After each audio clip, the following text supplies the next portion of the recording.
E D കേസെടുത്ത ഏതെങ്കിലും ഒരു BJP നേതാവിന്റെ പേര് നിങ്ങൾക്കറിയോ? ഞാൻ കേട്ടിട്ടില്ല. അങ്ങനെ ഒരു നേതാവ് ഉണ്ടാവുമായിരുന്നു കെ സുരേന്ദ്രൻ, കൊടകര കുഴൽപ്പണ കേസ്. പക്ഷെ ആ കേസിൽ സുരേന്ദ്രനെ പ്രതിസ്ഥാനത്ത് നിന്ന് രക്ഷിക്കാൻ വേണ്ടിയിട്ടാണ് ഇ ഡി എത്തിയത്.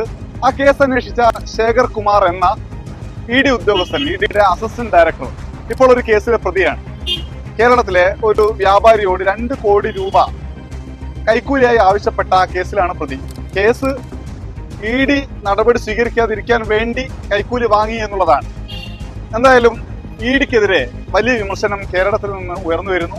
നമ്മുടെ സുപ്രീം കോടതി തന്നെ പറയുന്നു, ഫെഡറൽ തത്വങ്ങളൊന്നും നിങ്ങൾ പാലിക്കുന്നില്ലല്ലോ, എന്താണ് നിങ്ങളുടെ ഉദ്ദേശം എന്ന് കോടതി ചോദിക്കുകയാണ്. തമിഴ്നാട്ടിലെ കേസ് ആരാണ് ഈ ഇ ഡി?